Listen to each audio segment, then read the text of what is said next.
একটা নীরবতা দেখছি, আপনিও নিশ্চয়ই দেখছেন। এই নীরবতার পেছনে কি আসলে কোনো ইকুয়েশন চলছে? নির্বাচনের আগে এক ধরনের ইকুয়েশন থাকে, নির্বাচনের পরে সরকার গঠনের ক্ষেত্রেও আরেক ধরনের ইকুয়েশন থাকে। কোনো ধরনের ইকুয়েশন কি চলছে, কি মনে হয় আপনার কাছে? আচ্ছা, ধন্যবাদ আপনাকে এবং আমার সহ-আলোচক এবং একুশের দর্শক শ্রোতা। আমি ঠিক জানি না প্রধানমন্ত্রীর ভাষণটা কবে দিলেন, আমি ভুলে গেছি। এই যে সম্প্রতি লেটেস্ট যে ভাষণটা দিলেন, যে সব দলের উপরে দায় দিয়েছিলেন, তারপর যখন উনি প্রচার করলেন যে একই দিনে গণভোট এবং সংসদ নির্বাচন হবে, রায়টা তো তারপরে হয়েছে।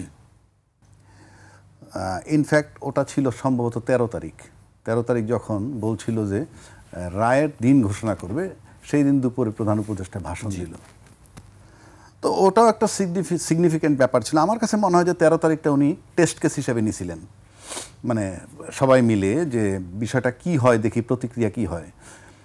তো 13 তারিখ যখন দেখলেন যে না এমন কিছু হয় না, তখন সাথে সাথে 17 তারিখ ডেট দিয়ে দিলেন যে রায়ের। ঠিক আছে, রায়ের প্রসঙ্গ তো গেল গিয়ে, কিন্তু ওনার ওই ভাষণের পর থেকেই আমি দেখলাম যে আপনার মানুষের ভিতরে, ধরেন ওখানে যদি আমরা নর্মাল কোর্সে দেখি, তাহলে কিন্তু বিএনপির দাবি ছিল একই দিনে গণভোট এবং সংসদ নির্বাচন। জামাত বলছিল আগে। আবার গণভোটের ভিতরে যেভাবে 1, 2, 3, 4 মানে ক খ গ গ দিছে, এই সব কিছু মিলে একটা কেমন জটিলতার তৈরি হয়েছে। এবং যেহেতু সবাই বলছে সিদ্ধান্ত আমরা দিতে পারলাম না, কাজেই প্রধান উপদেষ্টার সিদ্ধান্ত দিবে, উনি ওনার সিদ্ধান্ত দিছেন। তারপর থেকে আমি দেখছি যে নির্বাচন এর আগেও, ইমিডিয়েট আগে যে নির্বাচনের ব্যাপারটা যে তোড়জোড় ছিল, কেমন যেন একটু ঝিমিয়ে পড়ল। তারপরে যখন জাজমেন্ট আসার পর এই মুহূর্তে দেখেন, ইনফ্যাক্ট বিভিন্নজন বিভিন্ন এলাকায় আসে নির্বাচনে, কিন্তু আমরা টের পাই না। মানে কীরকম বলি, এই যে লাস্ট ইলেকশন করলো আওয়ামী লীগ 24 সালে, আমি তুমি ডামি, এই যে নির্বাচন করছে, তারও কিন্তু একটা ছিল, যে একটা ভুয়া নির্বাচন যে হতে যাচ্ছে সেটার একটা বাতাস ছিল। কিন্তু এই নির্বাচনটার আমি তেমন কোনো বাতাস পাচ্ছি না। আবার সবাই বলে যে জামাতের ইনফ্লুয়েন্স খুব বেশি প্রশাসনের মধ্যে, তাদের কথায় ডিসিএসপি বদল হচ্ছে, যেমন নীলু আপা একটু মনি আপা বললেন। জামায়াত কিন্তু আজকে বলছে যে আমাদের কথা না, অন্যদের কথা। না, আমি বলছি আপনি যদি দুইজনেরটাই ধরে নেন, মানে জামাত এটা বেশি করতেছে এরকম কথা আছে।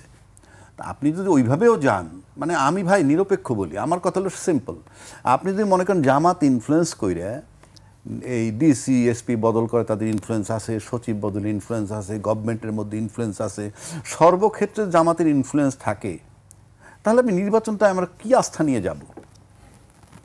আপনি এটা এই নিয়ন্ত্রণ মানে তো কারচুপির হিসাব নিকাশ। তাহলে যারা নির্বাচনে যেতে চাচ্ছেন, এরপরে যদি মনি আপারা বলতে আমরা নির্বাচন করব, ফাইন, তাহলে আপনি আস্থাটা কোথায় আসে? সরকার যদি তার দিকে ঝুঁকে থাকে, জামাতের কথায় যে সব রদবদল হয়, সব প্রশাসন তার কথায় চলে, তারপরে আপনি নির্বাচন চাচ্ছেন, তাহলে কি আপনি পরাজিত হওয়ার জন্য না বিজয় লাভ করার জন্য? বিজয় লাভ যদি আপনি নিশ্চিত মনে করেন, তাই তো নির্বাচনের জন্য তোড়জোড়। তাহলে কি জামাত সম্পর্কে যেটা বলা হচ্ছে এটা সঠিক কিনা? আবার জামাত বলতেছে বিএনপির কথায় প্রশাসন চলতেছে, বিএনপির কথায় বদল হইতেছে। এখন যদি জামাত ষড়যন্ত্র করে নির্বাচন বানচাল করার জন্য, তাহলে জামাতের একটা যৌক্তিক, কারণ সে হারবে কেন? আমি আলোচনা করছি, আর নট দ্যাট যে আমি কারো পক্ষ, মানে একটা জায়গায় সবার আসতে হবে যে নির্বাচনের পরিবেশ হয়েছে, লেভেল প্লেইং ফিল্ড নিশ্চিত হয়েছে, সরকার নিরপেক্ষ, তারপর আপনি নির্বাচন। সেই ঘোষণা কোনো দলের পক্ষ থেকে এখনো আসেনি। আমরা জানি জুলাই সনদ এবং গণভোট নিয়ে যে বড় ধরনের একটি মতবিরোধ রয়ে গেছে রাজনৈতিক দল, কেউই কিন্তু সেই বিষয়ে কোনো পরিষ্কার কোনো কথা বলে। সেটাই বলছি আমি। তার মানে আপনি নির্বাচনী কোনো পরিবেশ নাই, থমথমে হয়ে গেছে। তারপর এখন আসলে যে জাজমেন্টটা, এটার একটা ইম্প্যাক্ট আছে এই সামনের নির্বাচনে আমার কাছে মনে হয়। সেটি কেমন মনে হয় আপনার কাছে? যে আমার কাছে যেটা মনে হয়, ধরেন আমি ব্যক্তিগতভাবে বলছি, আমার মনে হয় বাংলাদেশে কেউ ধারণা করছিল যে এই সরকার, যে নাকি সাংবিধানিক সরকার না, নির্বাচিত সরকার না, 106 ধারা মোতাবেক বসছে, এবং এই সরকার সত্যি সত্যি যদি বলি রাজনৈতিক ভিত্তি খুবই দুর্বল, তার কোনো রাজনৈতিক ভিত্তি নাই, কোনো সন্দেহ নাই, এর কোনো রাজনৈতিক ভিত্তি নাই। তবে একটা প্রশ্ন আমার থেকেই যায়, ছাত্ররা তাকে নিয়োগ দিছে বারবার উনি বলছেন, কিন্তু আজও পর্যন্ত আমি ছাত্রের সংজ্ঞাটা পাই নাই। মানে ছাত্র বলতে মিন করছেন কাদেরকে, এইটা আমি খুঁজে পাই নাই, কিন্তু সে আছে, তার মানে একটা ভিত্তি আছে। এখন রাজনৈতিক ভিত্তিও যার নাই, সেক্ষেত্রে আওয়ামী লীগের মতো একটা দলের নেত্রীকে মানে প্রধানমন্ত্রী, সাবেক প্রধানমন্ত্রীকে মানে এই সময়ে মানে আদালত যে রায়টা দিছে, আমরা তো নর্মালি আদালত রায় দিলেও যে এই সরকারের অধীনে হচ্ছে, এটা এটা আমার কাছে মনে একটা বিশাল কাজ উনি করেছেন, বিশাল কাজ উনি করেছেন, যেটা আমার কাছে ব্যক্তিগতভাবে মনে হয় যে অন্য কোনো রাজনৈতিক দল এটা করতে পারতো কিনা আমার সন্দেহ। কেন বলছি অন্য কোনো রাজনৈতিক দল বলতে শেখ হাসিনা যেটা পারবে, এছাড়া সেকেন্ড কোনো পার্টি নাই। কারণ শেখ হাসিনা যে বঙ্গবন্ধু হত্যার বিচার করেছে, যুদ্ধ অপরাধীদের বিচার করেছে, এবং সেটা মানে সেটা প্রশ্নবিদ্ধ কিনা সেই আলোচনায় যাচ্ছি না, বাট উনি করেছেন। আর কারো বোধহয় নার্ভ নাই এটা করার। সেদিক থেকে ইউনূস সাহেব যেটা করছেন এটা সত্যি মানে একটা চিন্তা ভাবনার বিষয়। এখন এটাই কি হয়েছে সেখানে আমি যাচ্ছি। যেহেতু একটা দুঃসাধ্য কাজ উনি সম্পন্ন করেছেন, মানে উনি বলবো না, আদালত সম্পন্ন করেছে ওনার ইয়েতে, কারণ সরকারের একটা প্রভাব লাগে সব কিছু নিয়ন্ত্রণে রাখা, যে বানচাল যাতে না হয়। যে 13 তারিখ আন্দোলন হওয়ার কথা ছিল, 17 তারিখ আন্দোলন হওয়ার কথা ছিল। এটা করার পর যেটা হয়েছে আমি নিশ্চিত করে বলতে পারি যে ব্যক্তি শেখ হাসিনা ডিমোরালাইজড হয়ে গেছেন, কোনো সন্দেহ নেই। কেননা তারও একটা ধারণা ছিল যে এটা বোধহয় সম্ভব হবে না, সম্ভব হবে না নিশ্চিত থেকে তিনি টেলিফোনে বলতেন কীরকম, তালিকা করে রাখো কে কোথায় কি করতেছে, এর লিস্ট করো, ওর লিস্ট করো। বাট এটা প্রমাণ করে আমি নিশ্চিত সে এখন ডিমোরালাইজড, নাম্বার 1। নাম্বার 2, তার ছত্রছায়া, তার আশপাশে সারাউন্ডিং, বাইরে যারা তার আশপাশে আছে তারাও এখন ডিমোরালাইজড হয়েছে, কোনো সন্দেহ নাই। কারণ কিছু একটা শক্তির উপরে তারা ভর করতেছিল যে এটা বোধহয় হবে না, এটা দুঃসাধ্য, হওয়ার পর ডিমোরালাইজ হবে। এবং দেশের ভিতরে যারা লায়ন পার্ট, সিংহভাগ, তারা তো এইখানে এই দেশের মধ্যে, সেই কর্মীগুলো কোনো সন্দেহ নাই তারা ডিমোরালাইজড হয়ে গেছে। তারপরে যদি আসেন, আমরা দেখেছি রাজনৈতিক অনেক ব্যক্তি তাদেরকে to some extent indirect inclusive নির্বাচন হওয়া উচিত, কিংবা তাদের রাজনীতি বন্ধ হবে কিনা সেটা জনগণ সিদ্ধান্ত নেবে, এই ধরনের বহু কথা বলেছি। এবং এগুলা বলা মানে ওই সরকারের পক্ষে যাওয়া।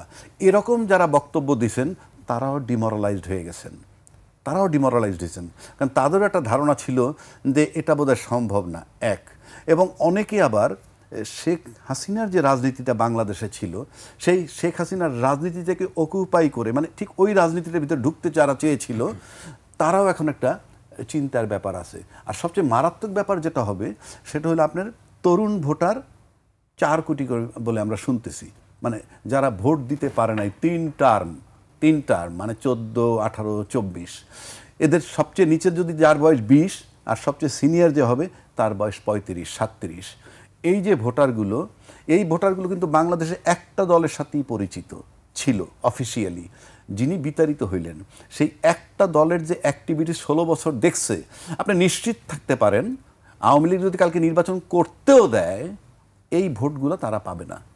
কারণ তাদের ভিতরে দাগ কেটেছে, তার পাশের কলেজের বন্ধু মারা গেছে, তার পাশের একটা ছাত্র বান্ধবী তার চোখ চলে গেছে, এটা তারা দেখেছে। সুতরাং এই 4 কোটি ভোটার ওই আওয়ামী লীগ ছাড়া কাউকে দেখে নাই। অন্য যে দল তারা কিন্তু এই 15 বছর তাদেরকে ক্ষমতায় দেখে নাই, না দেখলেও 17 মাসে কিন্তু দেখছে। 17 মাসে সেই দলগুলোর অ্যাক্টিভিটিস মাঠে তারা দেখছে। সুতরাং তারা একটা পরিষ্কার রিডিং নিবে যে 17 মাসে এই যে দলগুলো যারা এখন মাঠে কাজ করছে সেখান থেকে তারা একটা রিডিং নেবে। সুতরাং এই তরুণ ভোটারটা একটা বিশাল টার্নিং পয়েন্ট, কারণ তার সিদ্ধান্ত নেবে 17 মাস দেখে, আগে তাদের ক্ষমতায় দেখে নাই, হিস্ট্রি শুনছে। তাহলে এই 4 কোটি ভোটার একটা ফ্যাক্টর, এবং এটার একটা ইম্প্যাক্ট পড়বে এই যে শেখ হাসিনার জাজমেন্টের পরিপ্রেক্ষিতে। মানে শেখ হাসিনার পক্ষে সিঙ্গেল ওয়ার্ডও যদি কেউ ব্যবহার করে, দে লুজ দোজ ভোটার্স, ওই ভোটারগুলো তারা হারাবে কোনো ফর্মে। যদি যেমন একজন দায়িত্বশীল ব্যক্তি বলেছে কোনো একটা দলের কথা, তারা ক্ষমতায় আসলে শেখ হাসিনা এইগুলো কিছু হবে না, আমি নাম বললাম না, বাট এই যে কথাটা বলছে তারা পাগল বলেন যাই বলেন, এটা কিন্তু বিপক্ষে চলে যায় একটা দলের, মানে এইরকম দায়িত্বশীল লোক যদি বলে। সর্বোপরি কথা হচ্ছে যে আপনার এই 4 যারা মারা গেছে, 1400 ছেলে পেলে মারা গেছে এবং 20,000 আহত হয়েছে, এরা কারা? এরা কিন্তু এই তরুণ ভোটার ছাড়া যারা সিনিয়র ভোটার তাদেরই সন্তান কিংবা তাদেরই নাতি। সুতরাং সেই একটা অংশ বিবেচনায় নিবে সামনের নির্বাচনে, এবং সেটা যদি কোনো দলের ভোটারও হয় আমি নিশ্চিত করে বলতে পারি সেই দলের প্রতি তারা বীতশ্রদ্ধ হবে যদি হাসিনার পক্ষে কোনো কথা বলে, একটা সিঙ্গেল ওয়ার্ড। আপনার কাছে